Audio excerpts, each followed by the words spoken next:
और अब कुछ बात करते हैं लाहौर के इलाके जौहर टाउन की, जहां धमाके की तहकीकात जारी है। सिक्योरिटी इदारों ने 4 मुश्तबा अफराद को हिरासत में लेकर तफ्तीश शुरू कर दी है। 10 से 15 किलो धमाका खेज मवाद कार में नस्ब था। नीले रंग की शलवार कमीज में मलबूस शख्स ने धमाके से आधा घंटे पहले गाड़ी खड़ी की। FIR के मुताबिक दहशतगर्दों ने कार्रवाई में कार और मोटरसाइकिल इस्तेमाल की। तहकीकाती इदारों ने गाड़ी के मालिक का पता चला लिया। गाड़ी की फोरेंसिक और कार पार्क करने वाले की लोकेशन ट्रेस करने की कोशिश जारी है। गुज़िश्ता रोज होने वाले धमाके में 3 अफराद जाँ बहक और 23 जख्मी हुए थे। बारूदी मवाद से लेस गाड़ी कहां से आई, पार्क करने वाला शख्स कौन था, कहां से फरार हुआ। तफ्तीशी इदारों ने जौहर टाउन धमाके की गुत्थी सुलझाने के लिए कड़ियां मिलाना शुरू कर दी। गुज़िश्ता रोज होने वाले धमाके के बाद तफ्तीशी टीमों ने गाड़ी के मालिक समेत 4 अफराद को हिरासत में लिया है, जिनमें लाहौर से कराची जाने वाली परवाज से ऑफलोड किया जाने वाला एक मुसाफिर भी शामिल है। जराये के मुताबिक जेरे हिरासत अफराद से पूछगछ जारी है, लेकिन जिस किरदार की खोज सबसे ज्यादा है वो गाड़ी पार्क करने वाला शख्स है। सिक्योरिटी इदारों के मुताबिक गाड़ी खड़ी करके जाने वाले शख्स की नकलो हरकत जानने के लिए कुछ क्लोज सर्किट फुटेजेस हासिल की गई है। जियो फेंसिंग और दीगर शवाहिद की मदद से पसे पुश्त अनासिर को जल्द बेनकाब किया जाएगा। जहांगीर खान, समा, लाहौर। जौहर टाउन धमाके की तहकीकात में बड़ी पेशरफ्त हुई है। लाहौर एयरपोर्ट से गिरफ्तार शख्स पीटर पॉल डेविड से मुतालिक अहम इंकशाफात सामने आए हैं। धमाके में इस्तेमाल गाड़ी 6 मरतबा फरोख्त हुई। इस गाड़ी को आखिरी बार पॉल डेविड ने खरीदा और किसी के कहने पर मुबैना दहशतगर्द को दी। बात करेंगे जहांगीर खान से। जहांगीर, बताइए, अब तक की तफ्तीश से हासिल होने वाले शवाहिद और इसके ताने बाने कहाँ से मिल रहे हैं? अरे बिल्कुल, इस धमाके की तफ्तीश में जल्द एक बहुत बड़ा ब्रेक थ्रू जो है वो मुतवक्के है, क्योंकि एयरपोर्ट से जिस शख्स को गिरफ्तार किया गया था उसका नाम पीटर डेविड पॉल डेविड है, जिसने ये 6 मरतबा ये गाड़ी जो है वो गुजरांवाला में खरीदी थी। और गाड़ी खरीदने के बाद इसने किसी के कहने पर ये गाड़ी जो है एक शख्स को दी और उसी शख्स ने इस गाड़ी को दहशतगर्दी के वाक़े में इस्तेमाल किया है। डेविड से अभी तफ्तीश जारी है। डेविड गुजरांवाला का रिहायशी है और दुबई में इसका अक्सर आना जाना रहता था। तफ्तीशी इदारों का यह कहना है कि डेविड की निशानदही पर उस शख्स को तलाश किया जा रहा है जिसने ये गाड़ी डेविड से ली थी और उसके बाद इसको तफरीकारियां दहशतगर्दी में इस्तेमाल किया था। डेविड समेत अब तक 4 अफराद मुनाफिज करने वाले इदारों की हिरासत में है और उनसे मुख्तलिफ पहलुओं पर तफ्तीश जारी है। डेविड के जो इंकशाफात हैं उनसे ये उम्मीद की जा रही है कि इस केस की तफ्तीश के हवाले से अहम ब्रेक थ्रू जल्द सामने आएगा। जी जहांगीर, इससे मुतालिक आपने हमें आगाह किया है। अपने देखने वालों को एक बार फिर से बताएं, इस तमाम मामले में अहम पेशरफ्त ये हुई है। जौहर टाउन धमाके की तहकीकात में ये बड़ी पेशरफ्त है। लाहौर एयरपोर्ट से गिरफ्तार शख्स पीटर पॉल डेविड से मुतालिक अहम इंकशाफात सामने आए हैं। धमाके में इस्तेमाल गाड़ी 6 मरतबा फरोख्त हुई। इस गाड़ी को आखिरी बार पॉल डेविड ने खरीदा और किसी के कहने पर मुबैना दहशतगर्द को दी। तफ्तीश में अहम पेशरफ्त हो रही है, अहम इंकशाफात सामने आ रहे हैं और जो गाड़ी इस वाक़े में इस्तेमाल हुई इससे मुतालिक अहम इंकशाफात ये सामने आए हैं कि ये गाड़ी इससे पहले 6 मरतबा फ़रोख्त की जा चुकी है। इस गाड़ी को आखिरी बार पॉल डेविड ने ख़रीदा और किसी के कहने पर मुबैना दहशतगर्द को ये गाड़ी दी गई। अहम मालूमात इससे मुतालिक सामने आ रही हैं। जौहर टाउन धमाके के ताने बाने अब मज़ीद आगे मिलते जा रहे हैं और कड़ियाँ मिलती जा रही हैं, जिससे तफ्तीशी इदारों को मदद हासिल हो रही है। तफ्तीशी इदारों को डेविड से कार ले जाने वाली दहशतगर्द की तलाश अभी इस वक्त जारी है। डेविड पॉल ने किसी के कहने पर गाड़ी मुबैना दहशतगर्द को दी, ये भी मालूमात सामने आ रही हैं। आखिरी दफ़ा ये गाड़ी पॉल डेविड ने गुजरांवाला में ख़रीदी और इससे पहले ये गाड़ी 6 मरतबा फ़रोख्त हुई है। डेविड को कराची जाने वाली फ़्लाइट से ऑफलोड करके हिरासत में ले लिया गया है। मज़ीद भी उससे तफ्तीश की जा रही है और उस दहशतगर्द तक पहुंचने की कोशिश की जा रही है जिसको ये गाड़ी आखिरी बार बेची गई। एयरपोर्ट से गिरफ्तार शख्स पीटर पॉल डेविड से मुतालिक अहम इंकशाफात सामने आ रहे हैं। डेविड को कराची जाने वाली फ़्लाइट से ऑफलोड करके हिरासत में लिया गया। धमाके में इस्तेमाल गाड़ी 6 मरतबा फ़रोख्त हुई है। बिल्कुल, जौहर टाउन धमाके में इस्तेमाल गाड़ी आखिरी बार 20 जून 2021 को बेची गई। गाड़ी ओपन लेटर पर भवाना तहसील के शहरी को बेची गई थी। पुलिस ज़राए ऐसा कंफर्म कर रहे हैं। गाड़ी डेविड पॉल के ज़ेर इस्तेमाल रही। 3 दिन बाद धमाका हो गया, पुलिस ज़राए ऐसा बताते हैं। समग्र नुमाइंदे मोहसिन खालिद हमारे साथ मौजूद हैं। मोहसिन खालिद, आपके पास क्या इत्तलात हैं इस सिलसिले में? जी बिल्कुल, ये गाड़ी नंबर है LEB9928 जो कि 2010 में रजिस्टर्ड हुई। 2009 में जफरुल्लाह खान नामी शख्स है जो कि हाफिजाबाद का रिहायशी है, वनी के ताजर का। उसने ये गाड़ी खरीदी थी और उसके बाद उसने गाड़ी जो है शकील खान को बेच दी। शकील खान की ये गाड़ी जो है गुजरांवाला में स्नैच की गई डकैती की वारदात के दौरान। उसके 8 साल बाद इसको रिकवर किया गया और फिर ये गाड़ी जो है 6 मुकामात पर मुसलसल सेल होती रही, लेकिन किसी ने भी इस गाड़ी को अपने नाम पर ट्रांसफर नहीं करवाया। और अभी भी जो इसकी मलकियत है वो जफर खान के नाम की है, जिसने 2009 में खरीद के 2010 में ये गाड़ी जो है वो रजिस्टर्ड करवाई थी। तो हम जब जो हमारे सिक्योरिटी फोर्सेस के जराए हैं तो उनका कहना है कि आखिरी दफा ये गाड़ी जो है वो 20 जून को जो है वो आगे फरोख्त हुई है, जिसके बाद ये गाड़ी डेविड पॉल नामी शख्स के जरिए इस्तेमाल थी। और अब धमाका जो हुआ है लाहौर जौहर टाउन में, तो इस वक्त इस गाड़ी की जो मलकियत थी वो ट्रांसफर तो नहीं की गई, लेकिन जरिए इस्तेमाल कहा जा रहा है कि जो डेविड पॉल नामी शख्स है उसमें थी। और इस तरह से आप देखा जा सकता है किस तरह से ये गाड़ी जो है इसका सिलसिला 2010 में चलता रहा। एक सब इंस्पेक्टर को भी बेची गई, एक वकील को भी बेची गई, और चलती चलती क्योंकि किसी ने भी गाड़ी को अपने नाम नहीं कराया तो ये गाड़ी जो है वो अब जौहर टाउन हादसे में जो है वो बम धमाके में जो है वो इस्तेमाल की गई है। दूसरी जानब जो है जो जराए हैं हमारे, उनका कहना है कि CCP ने मजीद 4 अफराद को गुजरांवाला डिवीजन से हिरासत में लिया है, जिनमें हाफिजाबाद से एक शख्स को पकड़ा गया है। 2 थाना रूप गुजरांवाला के इलाके से जो है वो मुश्तबा लोग पकड़े गए हैं, जिनको फौरी तौर पे लाहौर मुंतकिल कर दिया गया है और वहां से तफ्तीश की जा रही है। मजीद इनसे जो है तफ्तीश की जा रही है और पता लगाने की कोशिश की जा रही है कि क्या वाकई इन लोगों का इस वाकया में हाथ है या नहीं है। तब हमारी जो बात हुई है CCTV जराए से, तो उनका कहना है कि हमें काफी जो है वो लीड्स मिल चुकी हैं और बहुत जल्द जो है मुल्जमान जो असल हैं और उनके जो मुआवन है उन तक पहुंच जाया जाएगा। जी बहुत शुक्रिया आपका मोहसिन। इसी हवाले से आपको मजीद बताएं कि जौहर टाउन धमाके के मुल्जिमान के करीब पहुंच गए हैं वफाकी वज़ीर दाखिला का बड़ा ऐलान। समा के नुमाइंदे खुसूसी अब्बास शबीर को इंटरव्यू में शेख रशीद अहमद ने कहा, पंजाब पुलिस ने जबरदस्त काम किया, जल्द अवाम को खुशखबरी मिलेगी। मुल्क में इंतशार फैलाने के ख्वाहिशमंद नाकाम होंगे। अफगान और ईरान बॉर्डर पर बाढ़ लगने से अमन में बेहतरी आएगी।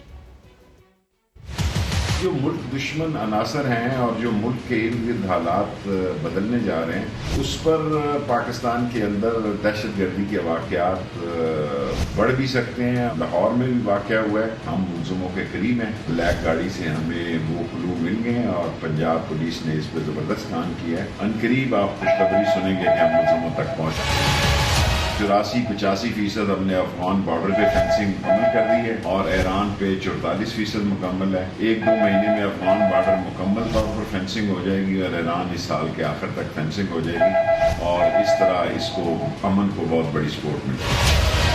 पोजीशन जो है ये इमरान खान का कुछ नहीं बिगाड़ सकती। खुशकिस्मत है इमरान खान की, उसको ऐसी नलायक नकमी नकट्टू पोजीशन मिली है। बजट पास हो जाएगा 2-4 दिन में। मसाइल जरूर आएंगे, इंटरनेशनल मसाइल आएंगे, डोमेस्टिक मसाइल आएंगे, लेकिन इमरान खान की क़यादत में बाहर निकलेंगे और इन मसलों को हल करेंगे और पाकिस्तान तरक्की करेगा। बड़े ऐवान में जिन का तस्करा, तफसील थोड़ी देर बाद। मरियम नवाज ने नवाज शरीफ की वतन वापसी के लिए नई शर्त रख दी है। सहाफ़ी ने सवाल किया, मियाँ साहब कब वापस आएंगे? मरियम नवाज बोली, मियाँ साहब की सिक्योरिटी और इंसाफ की जमानत दे दें, आज की फ़्लाइट से उन्हें बुला लेती हूँ। इलाज से इंसाफ तक की शर्त पर यह रिपोर्ट देखिए। जब उनका इलाज मुकम्मल होगा वो वापस आएंगे। मतवाले रहनुमाओं ने नवाज शरीफ की बीमारी का सुबह शाम राग अलापा। 1 नहीं, 2 नहीं, 4 नहीं, 5-6 बीमारियां जो उनको लाक। लीगी कायद की हालत शदीद खराब है, कौम को दुखड़ा सुनाया। बाहर जाने की इजाजत न देने पर हुकूमत को धमकियां भी दी गयी। मियां नवाज शरीफ साहब को अल्लाह न करे कुछ हुआ, इसकी जिम्मेदारी आपके ऊपर, आपकी हुकूमत के ऊपर होगी। लाहौर हाई कोर्ट से मियां साहब को 4 हफ्तों के लिए बैरून मुल्क जाने की इजाजत मिली। शहबाज शरीफ ने साबिक वज़ीर आज़म की वापसी यकीनी बनाने का जमानतनामा भी दाखिल कराया। 18 माह से जायद का अरसा बीत गया, लेकिन बड़े मियां साहब की कोई खैर खबर नहीं। वापसी से मुतालिक सवाल पर मरियम नवाज ने जमानत मांग ली। मैडम, मियां साहब कब पाकिस्तान आए? इंशाल्लाह बहुत जल्दी। आप मुझे ये गारंटी दें कि नवाज शरीफ वापस आएंगे, उनको इंसाफ मिलेगा और उनकी जिंदगी को खतरा नहीं होगा। इन कातिलों के हाथ में उनकी जिंदगी नहीं होगी। मैं उनको शाम की फ्लाइट से बुलाऊं। साबिक वज़ीर-ए-आज़म लंदन में कभी रेस्टोरेंट तो कभी पोलो मैच देखते नजर आते हैं, मगर उनका इलाज कहां तक पहुंचा कोई बताने को तैयार नहीं। सिंध असेंबली में शोर शराबा, देखिए इसी बुलेटिन में। 25 अरब की मनी लॉन्ड्रिंग की तहकीकात। शहबाज शरीफ के बाद हमजा शहबाज भी FIA के दफ्तर में पेश हो गए। तफ्तीशी टीम ने 1 घंटे तक सवालात किए। लीगी रहनुमा अता तारड़ ने FIA को सियासी मकासद के लिए इस्तेमाल करने का इल्जाम लगा दिया। इस हवाले से रिपोर्ट कर रहे हैं रियाज अहमद। मुलाजमीन के अकाउंट्स में मशकूक ट्रांजैक्शंस, अरबों रुपए की मनी लॉन्ड्रिंग। हमजा शहबाज मुख्तलिफ इल्जामात का जवाब देने FIA पहुंचे। कारकुन भी इज़ारे यकजहती के लिए आए और नारे लगाकर लीगी रहनुमा को हिमायत का यकीन दिलाया। हमजा शहबाज ने 1 घंटे तक तफ्तीशी टीम के सवालों पर जवाबात दिए। उन्होंने तलब किया गया रिकॉर्ड भी तफ्तीशी टीम को दिया। इस मौके पर नून लीग पंजाब के डिप्टी सेक्रेटरी इत्तलात अता तारड़ ने कहा कि FIA और नैब के नोटिस में बहुत मुमासलत है।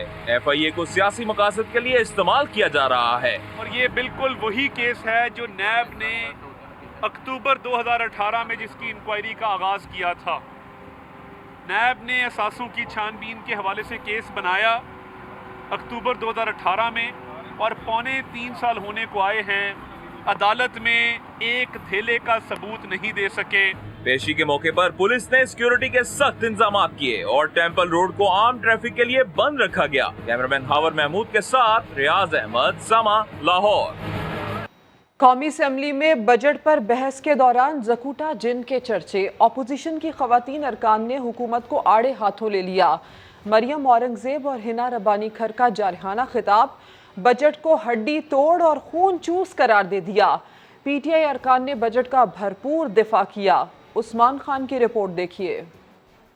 कौमी असेंबली में बजट पर गर्मा गर्म बहस। अपोजिशन की ख्वातीन अरकान की बजट पर कड़ी तनकीद, हुकूमती अरकान का भरपूर दिफा। नून लीगी रुकन मरियम औरंगजेब ने बजट को ज़कूटा जिन का तैयार करदा बजट करार दे दिया। ये खून चूस बजट है, ये हड्डी तोड़ बजट है, ये ज़कूटा जिन बजट है। कमाल की कारकर्दगी उस ज़कूटा जिन के है जो इमरान खान साहब के पास पहले दिन से मौजूद है, जो कहता है मैं क्या करूं, मुझे काम बताओ, मैं किसको खाऊं। इमरान खान साहब ना नालायक हैं, ना करप्ट हैं, ना चोर हैं। ये सब शोबे उन्होंने ज़कूटा जिन के हवाले की। पीपल्स पार्टी की हिना रब्बानी खर का भी धुआंधार खिताब, कहा हुकूमती पॉलिसियों और दावों के सब पोल खुल गए हैं। चोर चोर के नारों से मुल्क में डेवलपमेंट नहीं होती। पॉलिसी ये नहीं होती कि आप पहले 10% पावर्टी बढ़ाएं और फिर 10 लंगर खाने खोल दें। सीमी बुखारी का अपोजिशन अरकान को करारा जवाब, कहा इमरान खान की कामयाब पॉलिसी ने मुल्क की मैशत को तरक्की की तरफ गामजान कर दिया। लीडर ऑफ अपोजिशन फरमाते हैं कि ये बजट तो जाली है क्योंकि अवाम की जेब खाली है। जेब किसने खाली की? उनको ये भूल गया कि जेबें आपने जब अपनी जेबें भरी तो अवाम की जेबें तभी खाली हो गई थी। अवाम परवर बजट हुकूमत ने पेश किया है। PTI के रमेश कुमार की बजट सेशन में हंगामा आराई की मजम्मत, कहा ऐवान में जो कुछ हुआ 20 साल की सियासी जिंदगी में नहीं देखा। सीनियर सियासतदान भी तमाशा देखते रहे। बड़े बहरान का खदशा, दिखाएंगे इसी बुलेटिन में। तहरीके इंसाफ के मुनहरिफ रुकन को हुकूमती निशिस्त क्यों दी? शहरियार शर के हुकूमती बेंचेस से खिताब पर PTI अरकान का शदीद एहतजाज। जो बिकने को तैयार है वो गद्दार है। PTI अरकान ने नारे लगा दिए।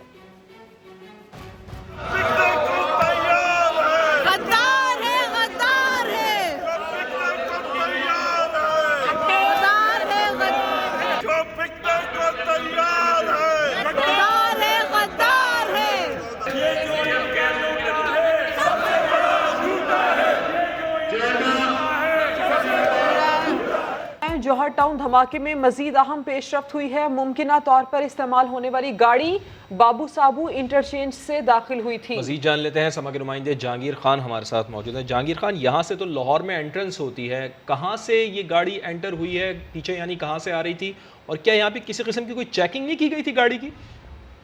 जी, लाहौर के जो 12 दाखिली रास्ते हैं या एंट्री पॉइंट हैं, उनमें से ये गाड़ी जो है बाबू साबू का जो एंट्री पॉइंट है वहाँ से शहर में दाखिल हुई है। और ये सेफ सिटी के कैमरों ने इसकी एंट्री की जो फुटेज रिकॉर्ड की है उसको CTD ने अब तफ्तीश का हिस्सा बना दिया है। और ये गाड़ी बुध के रोज सुबह 9:40 पर शहर में दाखिल हुई है। और इस तस्वीर में भी देखा जा सकता है कि पुलिस कांस्टेबल जो है गाड़ी की चेकिंग कर रहा है और वो शख्स जिसकी के पहले फुटेज मंजर आम पर आई थी, जिसने गाड़ी जाकर जोहर टाउन में पार्क की थी, वो किसी गाड़ी के दरवाजे पर खड़ा है जिस वक्त किसी गाड़ी की चेकिंग की जा रही है। उसके बाद ये बाबू साबू से होती हुई मुख्तलिफ शाहराहों से होती हुई ये गाड़ी जो है जोहर टाउन पहुंची और इससे पहले भी ये गाड़ी 9 मरतबा इसी शहर में देखी गई। अब सवाल यहाँ पर ये पैदा होता है कि क्या इस गाड़ी के अंदर बारूदी मवाद या जो बारूदी मवाद था वो शहर से पहले बाहर कहीं इंस्टॉल करके लाया गया या शहर में गाड़ी लाकर उसमें बारूदी मवाद जो है वो नस्ब किया गया। इन तमाम तर पहलुओं पर अब तहकीकात जो है वो की जा रही है। CPD और दीगर हसास इदारे जो हैं इस फुटेज को लेकिन इस सवाल का जवाब तो जहांगीर खान ऐसे भी मिल सकता है ना, चूंकि सेफ सिटी कैमरास लगे हुए हैं, हर जगह पर लगे हुए हैं। बाबू साबू की तो फुटेज आ गई है, उसमें तस्वीर में हम देख सकते हैं कि बाकायदा इसकी चेकिंग भी हो रही है। यानी कि ये अंदाज़ा लगाया जा सकता है, अभी कुछ कहा नहीं जा सकता कि इसमें बारूदी मवाद नहीं था। यानी ये स्टॉल अगर किया गया बारूदी मवाद तो फिर ये शहर के अंदर ही कहीं किया गया है और सेफ सिटी कैमरास से पता चल सकता है बहुत आसानी से। ये बिल्कुल पता चल सकता था सेफ सिटी कैमरास की मदद से कि एक गाड़ी जो कि पहले भी मशकूक कंसीडर की जा रही है और उसके बाद ये गाड़ी जो है ये गुजरांवाला में एक मरतबा स्नैच भी हो चुकी है। यानी ये गाड़ी क्रिमिनल रिकॉर्ड का हिस्सा है और इसके बावजूद ये शहर में इस तरह से ये गाड़ी मूवमेंट कर रही है। तो उसके बावजूद ये गाड़ी बारूदी मवाद शहर के अंदर नस्ब किया गया या शहर के बाहर नस्ब किया गया, लेकिन शहर के अंदर तो ये गाड़ी जो है मूव करके जोहर टाउन तक पहुंचाएगी, वहां पर पार्क की गई और उसके बाद इस गाड़ी में जो है वो ब्लास्ट हुआ, गाड़ी का से जो धमाका हुआ जिसके नतीजे में 3 अफराद जाँ बहक हुए, मुतादिद जख्मी हुए, लोगों के घर तबाह हुए। अब ये तमाम सवालात जो हैं इसमें जो पुलिस कांस्टेबल्स मुख्तलिफ नाकों पर या एंट्री पॉइंट्स पर तैनात हैं उनसे भी अब इस बारे में पूछगिछ की जा रही है कि क्या आया उन्होंने इस गाड़ी की चेकिंग जो है वो ठीक से की थी, या जब उन्होंने चेकिंग की तो क्या उनको कोई ऐसा डेटोनेटर या कोई इस गाड़ी के अंदर इंस्टॉलेशन दिखाई क्यों नहीं दी। तो ये तमाम तर सवालात जो हैं ये अब तफ्तीश का हिस्सा हैं और इस गाड़ी की जो फुटेज काउंटर टेररिज्म डिपार्टमेंट या दीगर हसास इदारों ने हासिल करके उसमें अब इसका एनालिसिस किया जा रहा है कि गाड़ी को किस तरह से शहर के अंदर आने दिया गया। बहुत शुक्रिया आपका, बहुत शुक्रिया जहांगीर खान। आगे बढ़ते हैं। मुल्क में एक बार फिर पेट्रोल बहरान का खदशा हो गया। ऑयल टैंकर्स एसोसिएशन ने टैक्सेस में कमी समेत दीगर मुतालिबात मंजूर ना होने पर मुल्क गिर हड़ताल कर दी। कराची से गिलगित तक पेट्रोलियम मसनूआत की तरसील रोक दी गई। इस्लामाबाद से देखिए वहाब कामरान की रिपोर्ट। वजारत तवानाई का टैक्सों में कमी का वादा, मगर बजट में कोई रिलीफ नहीं दिया गया। ऑयल टैंकर्स एसोसिएशन सरापा एहतजाज, मुल्क हड़ताल कर दी। पेट्रोलियम मसनूआत की तरसील मुअत्तल। हड़ताल के बायस ऑयल डिपोज पर टैंकर्स की लंबी कतारें लग गईं। पेट्रोल पंप्स पर सप्लाई रुकने से एक बार फिर मुल्क में पेट्रोल बहरान पैदा होने का खदशा। ऑयल टैंकर मालिकान का कहना है कि हुकूमत फौरी तौर पर मुज़ाकरात के जरिए मामला हल करे। एसोसिएशन ने 21 जून को लिखे गए खत में भी हुकूमत से मुलाकात के लिए वक्त मांगा था। ऑयल टैंकर्स एसोसिएशन के मुतालबात में इनकम टैक्स एजेंट रेट में 1% कमी, ऑयल कंपनियों को 15 दिन में अदायगी का पाबंद करने समेत दीगर मुतालबात शामिल हैं। FBR की जानिब से फ्लावर मिल्स पर कम अज कम टैक्स टर्नओवर के 0.25% ही रहने का ऐलान। चौकर पर 17% सेल्स टैक्स वापस लेने का ऐलान पहले ही किया जा चुका है, लेकिन FBR की वजाहत के बावजूद फ्लावर मिल्स मालिकान हड़ताल पर बजिद हैं। चेयरमैन फ्लावर मिल्स एसोसिएशन का कहना है कि FBR ने हमसे अब तक राबता नहीं किया। मुल्क भर में आटे की पिसाई रोक दी गई है।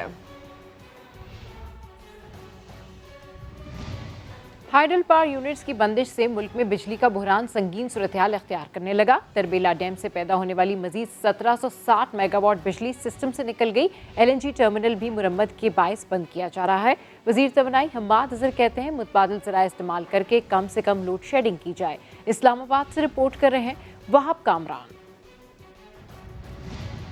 डैमों में पानी की कमी के असरात सामने आने लगे। तरबेला डैम में पानी की सतह मजीद 4 फुट कम होने से बिजली पैदा करने वाले 7 यूनिट बंद हो गए। यूं मजीद 1760 मेगावाट बिजली सिस्टम से निकल गई। 2 रोज के दौरान डैम से मजमूई तौर पर 2920 मेगावाट बिजली की पैदावार कम हुई। उधर कराची में निजी कंपनी का LNG टर्मिनल भी मरम्मत की वजह से बंद होने का खदशा पैदा हो गया, जिससे सूरत हाल मजीद गंभीर हो जाएगी। सूरत हाल पर वजीर तवानाई हमाद अजहर की तसल्लियाँ और दिलासे। ये 3 से 4 दिन का एक तातुल होता है और इस दौरान हम दूसरे प्लांट्स चला के पूरी कोशिश करेंगे कि इसको बेहतर से बेहतर मैनेज करें। फर्नेस ऑयल की भी हमने वहाँ पे जो शिपमेंट्स हैं, IPPs जो फर्नेस ऑयल बेस्ड हैं, उनके ऊपर हमने पिछले 2 हफ्ते से हम उनकी शिपमेंट्स जो है वो करा रहे हैं। पावर डिवीजन जराये के मुताबिक लोड शेडिंग पर काबू पाने और बिजली की पैदावार बढ़ाने के लिए मजबूरन डीजल से 21 रुपए और फर्नेस ऑयल से 14 रुपए फी यूनिट महंगी तरीन बिजली पैदा की जा रही है। वहाब कामरान, समा, इस्लामाबाद। वफाकी वज़ीर हमाद अज़हर का कहना है कि LNG टर्मिनल पर हर 15 साल में 2 मरतबा मेंटेनेंस होती है। ड्राई डॉकिंग की वजह से 5 से 6 रोज़ की तातील आती है। कोशिश कर रहे हैं कि ड्राई डॉकिंग की तारीख आगे बढ़ाई जाए। हमारा ड्राई डॉकिंग का टर्मिनल है, 15 साल में 2 मरतबा इसने ड्राई डॉकिंग यानी मेंटेनेंस के लिए इसने ड्राई डॉक करना होता है और इस दौरान दूसरा जहाज़ आके इसकी जगह लगता है और को 5 से 6 दिन का इसके अंदर एक तातील आती है। उस 5 से 6 दिन में 2 दिन होते हैं कि जब हमें गैस नहीं मिल रही होती और बाकी तीसरे दिन से गैस रैंप अप करना शुरू कर देती है। दूसरा ये कि तरबेला के अंदर हमारे जो डैम्स हैं, क्योंकि इस मरतबा पहाड़ी इलाकों में गर्मी लेट आई है तो वहाँ पर पानी का लेवल कम है, हमें पूरा आउटपुट नहीं मिल रहा उन डैम से भी। तो ये दोनों मसले इकट्ठे हैं, लेकिन इंशाल्लाह ताला इसको हम बेहतर मैनेज करेंगे। ये 3 से 4 दिन का एक तातुल होता है और इस दौरान हम दूसरे प्लांट्स चला के पूरी कोशिश करेंगे कि इसको बेहतर से बेहतर मैनेज करें। अगर हमें ये ड्राई डॉकिंग करनी पड़ी, अभी हमारी उनसे बातचीत हो रही है कि आया इसको हम आगे ले जा सकें। और CNG स्टेशंस के बाद कराची की तमाम सनतों को गैस की फराहमी गैर मुअय्यना मुद्दत के लिए मुअत्तल कर दी गई। कराची चैम्बर ऑफ कॉमर्स ने वज़ीर आज़म से गैस बहरान की तहकीकात का मुतालबा कर दिया। सिंध हुकूमत ने कराची में जारी गैस बहरान को सिंध पर मौशी हमला करार दे दिया है। इम्तियाज़ शेख ने कहा कि 1 माह से गैस की लोड शेडिंग जारी है, जिसकी वजह से सनतें बंद हो गई हैं।